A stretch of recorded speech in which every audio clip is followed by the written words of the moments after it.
me see. It says I'm live.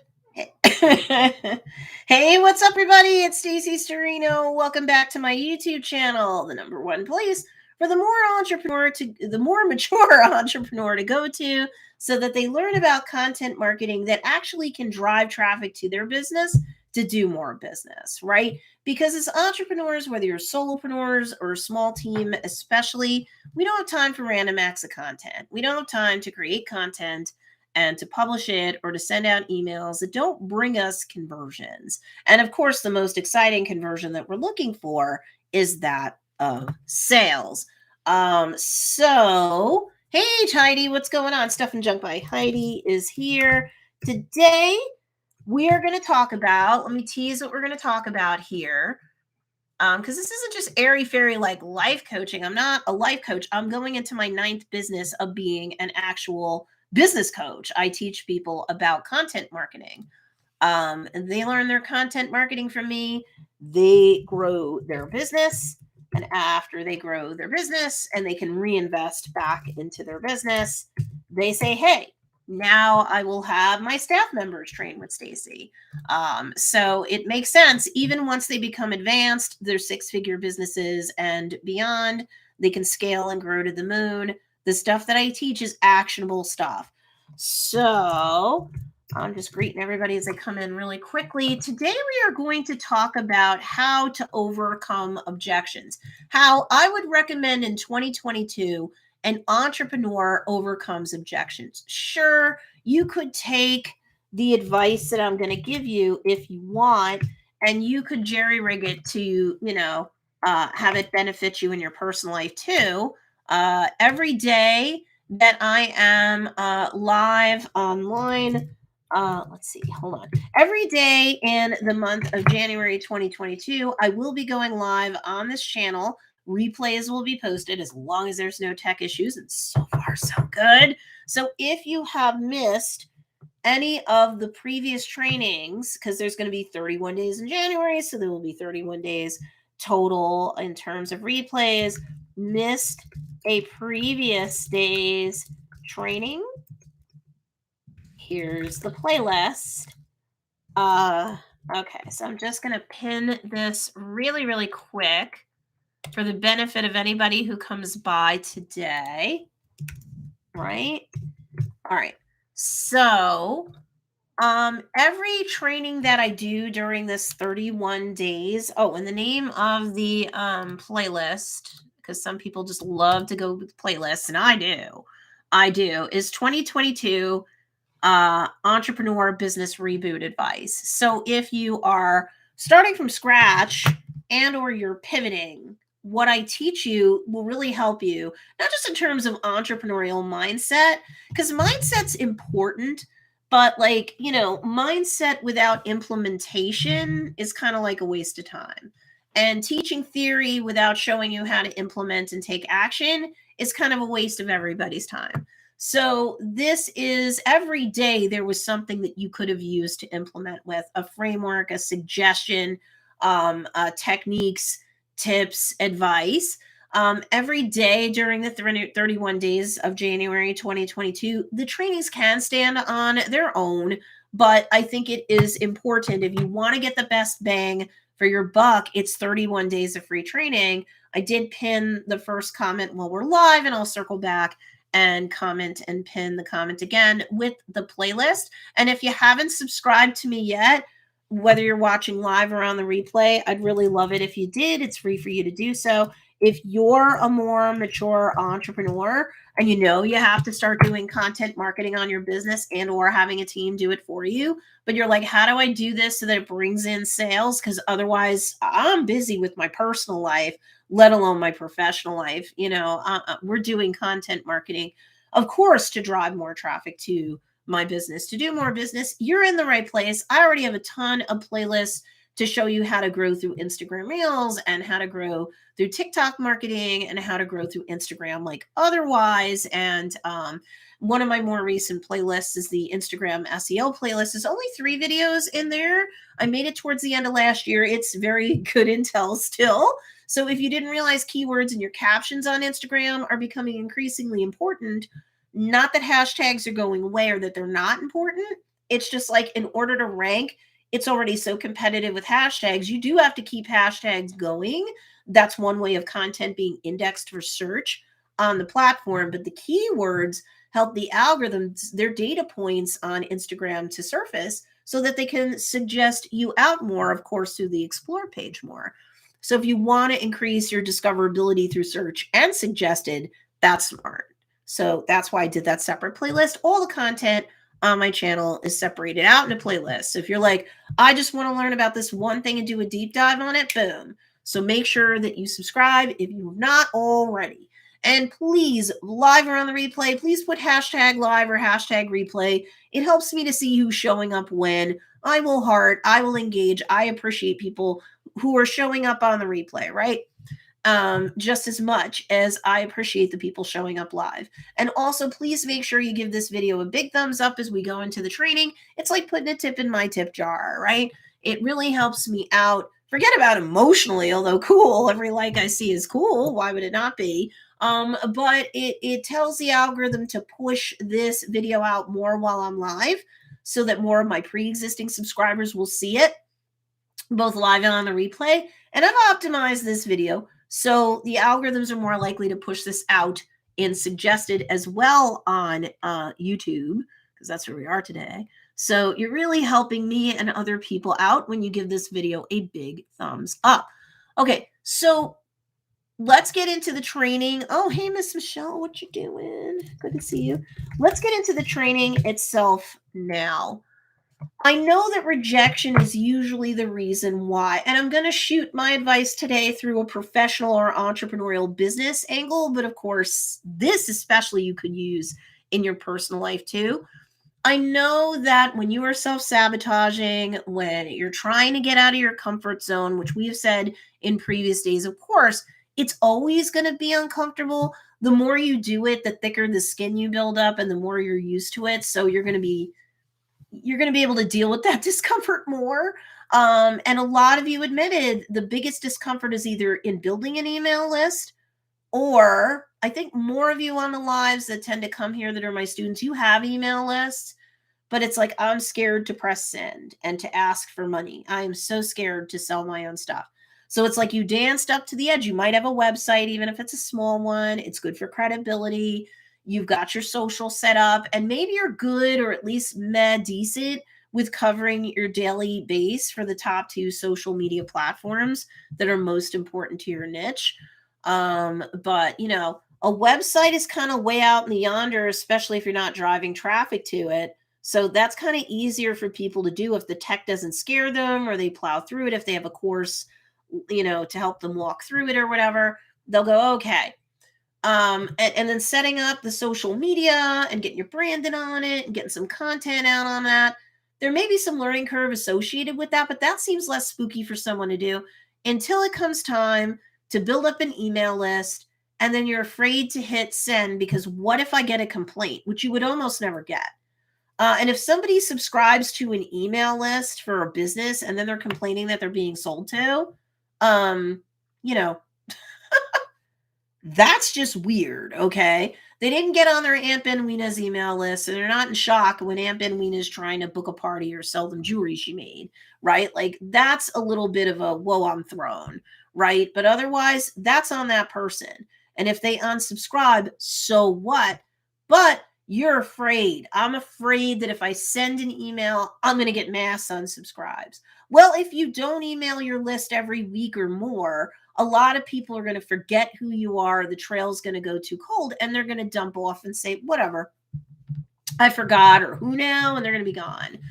Because they just don't know, like, and trust you anymore if they ever did. But I know that some people are afraid of the rejection of unsubscribes, or they're afraid of the rejection of someone complaining, which is super rare when you're content marketing and or email marketing. It's just super rare. And it's probably tinfoil hat time, right? They're crazy. If you're not sure what I mean by tinfoil hat. But we're afraid of that rejection. We're afraid of somebody complaining and saying our prices are too high. We're afraid of somebody not buying, running a sale, and then nobody's there to buy our stuff. Because that's kind of a rejection Two, if you're an entrepreneur, we're afraid that someone's going to reach out to us in the DMs or, the PMs, the messenger on Facebook or the DMs on Instagram, let's say, or hitting reply on email. And maybe they're interested and we start answering their questions and stuff. And then when it gets to price, we can't close the deal because they're like, oh, it's too expensive. And that's a rejection too. Well, I'm going to give you an actionable 3-step process to deal with any sort of in real life or, because if you have a brick and mortar, of course, you're going to have customers come to your showroom or your shop or your store or whatever. But if you have none, you're still going to get, once your content marketing's up, you're optimizing it right, you're in front of the right audience, you have proof of concept, there's interest, there's maybe some stray sales, you're just getting started, this is cool. When you're out in front of the right person, you're going to get people reach out to you with questions privately. They may ask questions in the comments too, and you may even get rejected openly in the comments when they're finally like, nah, too much money, I'm not doing it. Nah, I can get this cheaper by going to Walmart. Or nah, I can get that course, from somebody else on Udemy for like $2 or whatever, nah, I'm just not paying that. I don't think it's worth it, right? You could get that in the comments publicly. Most of the time, people will ask you privately for more information and you'll have some back and forth. That happens a lot on Instagram and on Facebook. Just with my business model as a coach course creator and with Joe's Dairy Bar and Grill, we're edible products. We find that to be the case. Of course, if you have a landline like Joe's, people will call and ask questions too. But here's the thing. Most people don't want to seem stupid, or most people kind of have a feel that the comments may not be the best place to do it openly. So you'll get a lot of people who will start talking to you and you just can't close the sale. You feel rejected. They say no to your price or something else. So, oh, by the way, Michelle says, I just sent out the January popularity plan email week 2. Wow, did I feel vulnerable, but I did it. You pushed me to do it and to not be afraid. Everybody, I want you live and on the replay to cheer on Michelle McLaughlin. She deserves it. And I'm very proud of you, Michelle. It is hard because you're afraid that either nothing's going to happen or someone's going to complain or whatever. But you know what? Those are largely relationship marketing based emails, Michelle, too, with the popularity plan. But the PS, I did give you a prompt just in case there's a coupon code that's active. There's a site-wide sale going on. You have cart open, cart close on stuff, right? So depending upon your business model, right? But I'm very proud of you for doing that because the email marketing, and once you captured leads, those people are more likely to buy from you sooner or later. Good going, Ann. Cheer her on. Good going, Michelle, she says. So let's talk about the objections and the rejections that we're afraid of, especially if somebody's in front of us or we're having a real-time conversation with them or pretty close to real time, emails going back and forth, conversations going on via Messenger or in the DMs, right? I do have some students that sell their products and their services pretty decently on TikTok too, week in and week out. So that, they may get questions in the message box there as well. But at some point, somebody might object or reject you. And so, that's a problem. And it's, of course, going to make you feel uncomfortable. You're a human being. If you feel uncomfortable about it, or if somebody rejects you, it makes you pissed off and or sad. Like, I get that. You're a human and you're entitled to have your feelings. I'm not just going to be like, walk it off, sucker, because that's not really cool or fair. But like I said, I think the other day, it's kind of like you're the grand elephant. No elephant walks around out on the African plains, let's say, and they don't have any little flies or tsetse flies following around. These suckers, these poor elephants, they have like swarms of them that are trying to nip and nibble at them. And the elephant doesn't go, oh, look at all that misfortune I have. All these little suckers trying to bug me. And every time one bites me, I mean, an elephant's skin is pretty thick. And Michelle and everybody else, the more you implement, whether it's sending out emails, it's selling, it's marketing based activities, whatever, you'll get better at doing the thing by doing the thing. And yes, over time, you're going to be more experienced and have thicker skin. You're never going to get to thicker skin if you protect yourself in your comfort zone, right? But you have to look at yourself as the entrepreneur, as like the grand and stately elephant. And you're going to keep walking forward and go where you need to go and do what you need to do, despite all the tsetse flies of negativity, fear, and rejection, right? And you're just going to be swinging your trunk and going, whatever, bye, bye, get off, bye. And that's it. Now, it's easier said than done, especially in the beginning when you're not used to really being out of your comfort zone, especially professionally, let alone personally, and you don't have very much experience, right? So here's the three-step process that I'm going to share with you today that's going to help you understand that objections, even initial rejections, are actually opportunities, right? They're challenges that you can overcome with this three-step actionable process, right? Whether you're selling a product, service, or other type of offering, no matter what your business model is and who you're selling to. Some of my longtime students know I would say no matter what your niche, your pitch, your product, and your sitch or situation is, right? Or you're otherwise trying to accomplish your SMAART goals. If you missed it, you're gonna want to go and look at the playlist.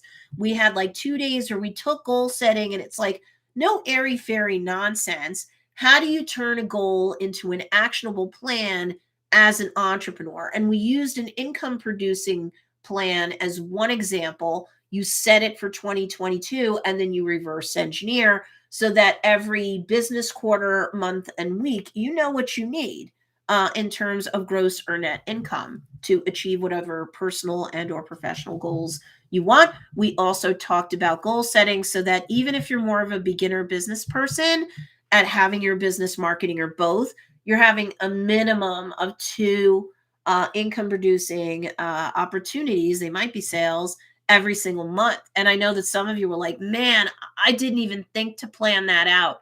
Yeah, that has to be a goal, right? So the SMAART goal is actually a multi-pronged filter that will turn your goals into actual actionable plans. Or this is just a bunch of busy work crap. And I'm not here to do that, and neither are you. If you push the boundaries of your comfort zone, those boundaries in the name of achieving those goals, sure, it's easy to freeze up when you're met with someone's various objections in relation to whatever you need to do in order to accomplish that particular, especially in this case, business type goal of yours. You're trying to get more followers or subscribers because that's a bigger brand based community. And sure, that gives you social proof, but you also want to have a community that's engaged with you and each other, because that's more deposits into the bank of know, like, and trust, or the KLT factor, as I often call it. But, you also want to get more people on that email list, because really that's where most of your income should be coming from. If somebody isn't willing to get on your email list for free, odds are they're not willing to buy from you yet or at all.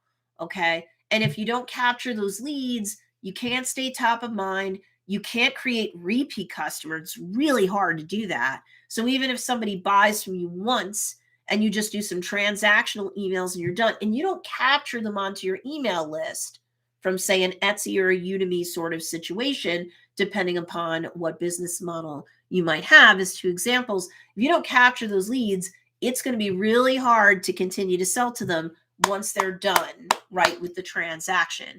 It's not about the Amazon business model. It's not about the Etsy business model. It's not about Udemy, Skillshare, if you're a coach or a course creator kind of thing. Those things can be very valid traffic sources, but you ultimately want to capture those leads so that the first sale, all the sales, or at least the next sale, you can get, and you can breed repeat customers. You cannot really do that if you don't have an email list, trust me. But if you're afraid of rejection, what if people don't buy when I send the email? What if I'm talking to them and they refuse to buy from me? Whether I'm talking to them live or I'm talking to them digitally on Messenger or something. The shorthand way to deal with the objections and the rejections is to use a 3-step process called feel, felt, found. That's a method that you use. And sometimes you may need to use feel, felt, found on yourself, let alone a loved one. But if you're blocking your own blessings and you're like, I don't know why, I just can never launch, I can't launch, you might even be able to use feel, felt, found on yourself. But let's focus on other people right now so you can more clearly see how you can use this process. So step 1, step 2, step 3. Step 1 is realize that objections are manifestation of fear on behalf of that other person, masked as excuses. So the thoughtful and effective thing for you to do is to show empathy towards those fears, towards those concerns, so that they can be ultimately overcome by saying, I understand how you feel, right? And when you're saying it or you're typing it up or whatever, you want to use words so that the person on the receiving end feels like you're being genuine and respectful of them, right? Because just like you'd feel about yourself and your feelings, other people's feelings are precious to them. So if they just feel that you're shooting it out, it's not going to land.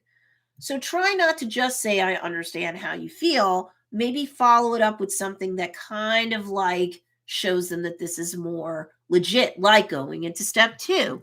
You want to move swiftly into telling them about someone else, if not yourself, whatever's appropriate given the facts and circumstances, who felt, right? Step 1 is feel, step 2 is felt, who felt the same way that person at issue does now about whatever it is, the price or the offering itself, what it covers, what it doesn't cover. They don't think they need this particular product because of whatever. They don't think it's for them. They don't think it's for them after all, whatever. You know what? They ask questions about the course and now they don't think that they want the course.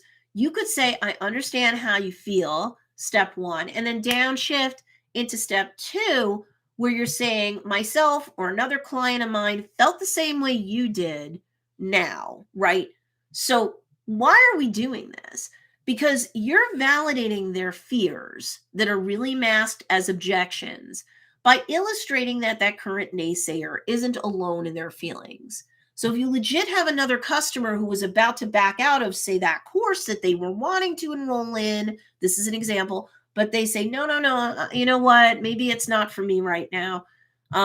When you're naming another customer that you've had, like say ideally somebody who in this example has given you a testimonial and it's on your website, like on your praise or testimonials tab on your website, you could say, I understand how you feel, but so and so felt the same way you did when they came to me, I don't know, 2-3 months ago. They had that same pain point that you did, and they got concerned. They were worried if this course was really going to help them at the end of the day. And so then you go to step 3. You immediately add the chaser that you or someone else, in this example, a student of your course, ultimately found that once they did X or bought X or accessed X or bought from you and used X, if it's a products-based business, right, and not a course, immediately add the chaser that you or someone else ultimately found that once they did whatever it is that you want them to do, and probably by your offering, right, they received a corresponding benefit. Provide useful information at this stage in the form of proof, and it's going to go a long way towards winning over your objections-laden opponent or the potential customer who right now is rejecting you. Again, so that's feel, felt, and found. The feel prong of this method establishes empathy, right? If you don't establish empathy, there's no rapport and it's ice cold and the person's going to jet, right? So the feel prong establishes empathy. The felt part illustrates that that naysayer isn't some lone loser in terms of their feelings or their concerns, right? So you've established rapport.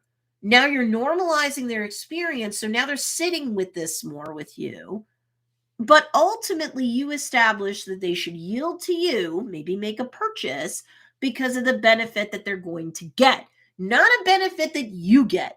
Don't be defensive and talk about you and all your years of experience and stuff like that as a coach, as a course creator, as a creator of physical products, whatever. Because unless they're asking about your credibility, that's probably not what's being called into question. They're afraid they're not going to get the benefit, or they're afraid of the cost. It's usually more them focused, right? As opposed to you focused, unless of course they're clearly coming out and saying that it's you focused. It's manifestation of fear masked as excuses when they're objecting to you or they're rejecting you, right? So the benefit that they get will help them break on through to the other side of saying yes, unless they were just playing games with you. Because people are always self-interested. Listen, it doesn't mean that they're mean. You're self-interested too. So am I. We carry ourselves around 24 hours a day, 7 days a week. We can't really truly escape our own consciousness completely, right? Even when we try our hardest with our hearts and minds in the right place, and we're trying to show empathy for them, it's hard to really surgically remove ourselves out of the process, right? So it's hard to be truly neutral.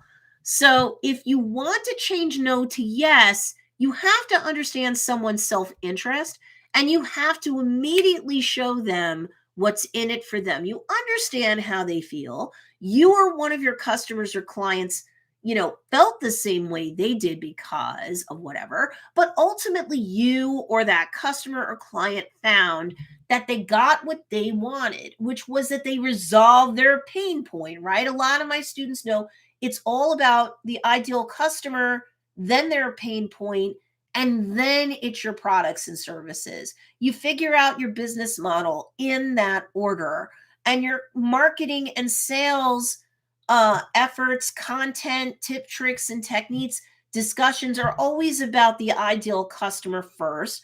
I understand how you feel. I found, or another customer found, that, they had this pain point and they might have had questions or concerns about this offering. But at the end of the day, you're going to get out of pain and into pleasure because of my offering or offerings. And that's how you close a sale more often. And or that's how you overcome some other type of professional, fear masked as an excuse or an objection or a rejection. Okay. If you're worried that the person on the other side of this equation, whether it's in real life or discussions you're having digitally, like in a chat or something, if you're worried that the person on the opposite side isn't going to believe in the sincerity of your words, I understand how you feel when you say them or you type them. Make it harder for their objection or rejection to gain traction by saying something along the lines of, some people would totally understand how you feel. So, like, if you're saying it yourself, I understand how you feel. If that isn't true, the person on the other side would know that for whatever the reason, or you're concerned about saying, I know how you feel because you're so like intensely wanting to get that sale or whatever. Saying the words, some people would totally understand how you feel. I know it seems like it's a Jedi mind trick or it can't be that simple, but like this works great because you're kind of broadening the scope of your representation. It's not just you and me person who's objecting and rejecting. Some will and some won't is granted a phrase that applies to nearly everything. So it's harder for the person on the opposite side of you and the rejection to believe the sincerity of what some people do or feel. I know. It's like a weird negotiating trick, but it does work more than you would think. And don't forget, I was a litigator down Manhattan in the Bronx for 17 and a half years. So I can tell you that I have used versions of feel, felt, found. Carol O'Neill, yay. She's cheering Michelle on. I'm Chicken Swell says, yay, good for you, Michelle. Or yes, good for you, Michelle. Michelle says, thanks, everyone, baby stabs. Heather DuPay says, good morning. Hashtag live, I'm here. Lenora says, Michelle McLaughlin, great job. If I was able to turn my cold list around and get on track with emailing everybody, everyone else, can get it done too. That's right. Keep it up. Because yesterday, I believe we praised up on Lenore, who said, I had a nice cold list. And maybe the first week or two, as I started emailing people more regularly, I may or may not have seen extra unsubscribes because people are like, whoa, what's this? But like after you get into a weekly rhythm at a minimum of emailing your list, and sometimes your emails are providing straight up value to them, you've curated something that goes to their pain point that you like from not a competitor, but from maybe a thought leader in a space, right?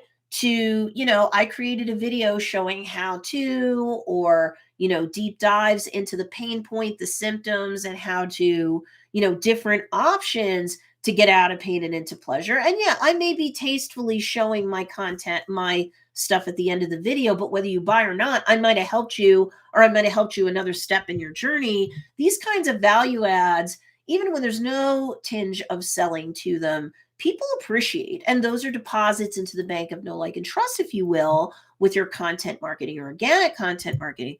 And then people feel like you know and understand them, right? The ideal customer comes first in the Stacey sales success formula.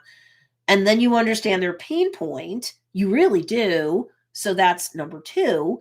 And then so they're more willing to believe now or over time when you do make an offer to them that you understand their pain points, and and your offerings are probably more likely than somebody else's to get them out of pain and into pleasure. So Lenore is selling along to her email list, and I know she had shared some really great open rates. I think they were like 20% on average. 2% for e-commerce is considered the floor of like normal. That's fine. And McDonald says practice makes improvement. That's true. Stuff and Junk by Heidi says, congrats, keep up the great work, Michelle. Sandy B is here. Hello. So, and hi, Michael Cole. What's going on? Hi to you and the fam. Yes. Renee's Handmade Titan University opened. Yes. So for those people who didn't get that, I'm not dropping an affiliate link or anything. If you're a product-based business, handmade or not, you might want to check out Renee's Handmade Titan University. So if you're on her email list, she sent out an invitation. And so I do believe that cart's going to be open and closed for 5 days. I found Renee through Ultimate Architect and ended up back-ending getting HTU myself because I just wanted to see more of her goodness. And she's one of my friends and mentors from the past. So I was in business a couple years before I got to her, but I was just like, ooh, she kind of unlocked the idea of thinking of Joe's Dairy Bar and Grill's food as edible products. And we started releasing things in edible product line collections, and it does work like a charm even for us, which is hilarious because we sell food. Who would think about food in terms of product line collections? We don't so much talk about specials. Occasionally we might lapse into the parlance, but we're always talking about, like, for example, if you're on our Facebook page or in our Facebook group for Joe's, especially the group, because we can do polls in the groups. I've had polls with like hundreds of people, if not dozens, hundreds, getting involved in the polls and giving us feedback and selling themselves on the food. The demand for the Alpine dog and the pizza dog for the hot dogs, the designer dogs that we want to do for our 2022 winter secret collection. Oh my goodness. The hot food's been banging. And of course, what are people buying? What are people buying? What's popped? If you're in the Facebook group, what has popped? Sales of hot dogs, sales of grilled cheeses, because that was another thing that we were polling people on, designer grilled cheeses, and milkshakes, because we were polling them on designer milkshakes. So we would talk about the fact that we'd be polling people on our Facebook page, but we'd be driving them into the Facebook group. And our Facebook group's over 3,200 people now. And then we have like 12,000 people liking and following our page. So do you guys have any questions about what I taught? Sandy B and Michael, I know you kind of came in a little late, but I've already completed my compact little training for the day. But that was an actionable 3-step process to overcome any form of objection/rejection. And you can use it whether you're encountering that live or you're going through like chats in real time or back and forth with emails or messages in your inbox. on like say Facebook Messenger or Instagram and TikTok, because I have a lot of students who sell on Instagram. Like so many sales can be made just going through the DMs. It's amazing. And similarly, increasingly, you're seeing that on TikTok as well. Jennifer Chamberlain Majors, oh my God, she like gets sales on the regular on TikTok. It's ridiculous. And she does not have like the largest TikTok following in the world. You know, Joe's Dairy Bar and Grill is like 820 something thousand people on TikTok right now. And yes, it does drive a lot of folks to our brick and mortar business. And it does get people on the email list, even if they're not going to come to us because they like the YouTube videos being served up to them. They asked for merch, which we're selling now, which is ridiculous. Good morning, Mike Reinhard. What's going on? Yeah, you definitely want to circle back and watch the replay because we went through the 3-step method to overturn lots of folks' objections and or rejections of you, your products, your pricing, or anything like that, so that you can actually be more likely to close the sale or at least get agreement, because it's not always going to be close the sale depending upon the facts and circumstances. Whoa.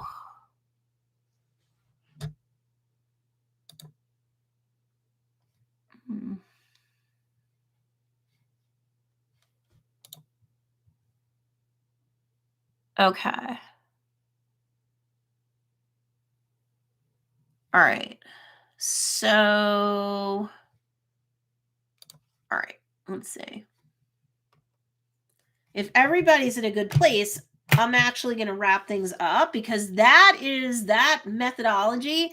I want you to consider how you could apply that the next time somebody's talking about your pricing. I would buy, except it's too expensive. Or I would buy your product, except I think it's too expensive. Or I would enroll in your course, except I don't think it's for somebody like me, right? Or I don't think it's going to be able to help address my issues. A well-worded sales page is going to take care of so many problems for you. I have really healthy conversion rates given what my sales page covers, and I project all the different objections and I address a lot of them. I mean, no sales page is going to address every last possible imaginable thing. But if you go through some sales pages and you're like, why are they so long? Why do they have all, it's like such a long, like almost sales letter, a visual sales letter? That's what they are. And they are very smart if the wording is right. They will have FAQs, you know, is this for me? Is this for somebody like me? Is it for somebody who has these needs? Like all the different ways that one can use a product, whether it's a course or anything. The next time you go on to like a longer sales page for a course, like even Handmade Titan University, take a look at what Renee does. That's a pretty good example of a high converting sales page. Anything I've ever done converts very well for sales pages, especially since, gosh, 2018 on up, my conversions have been really, really high. Before then, it was like, you know, I'm building my audience too through the year. So it's like bigger and bigger and bigger. So especially if you're a coach or a course creator, looking at that will help you. All right. So if you've not given this video a big thumbs up, please do. If you're watching this live or on the replay, hashtag live, hashtag replay. I want to see who's seeing what when. If you're watching this on the replay and you're like, ugh, I have a question, but I cannot get here live, that's okay. Ask in the comments down below and I'll answer. If you go back through the playlist from all the previous live sessions, you will see that I answer questions. I don't leave anybody hanging. Hey, Plum Forest, what's going on? Make sure that you go back from the beginning because I'm telling you, this was a good, tight, little actionable method that I shared today to help with anything from objections to buying your offerings to pricing to just concerns that people have, rejections or objections. It's a great 3-step process. Okay, if everybody's in a good place, I'm going to jet today, but don't worry. January 11th will be day 11 in our 31 days of live trainings with replays on YouTube in January 2022. Tomorrow, we're going to talk about heroin rush. What? Not heroin, the drug. We are going to talk about an acronym that I use, Heroine. You don't have to be a girl or identify as a girl for this to work at all. We're not going to get all girly and pink and lace, but you would think that we might just looking at that acronym. This is an acronym that I have been using in my coaching since, gosh, 2013-14. It still works. And so this will kind of serve as a filter to help you really get the breakthroughs that you want. You could use it personally, but we're going to talk about how you would use the heroine acronym to help you as an entrepreneur with any of the more common stumbling blocks that you have. So I will talk to you guys later. See you tomorrow. Bye.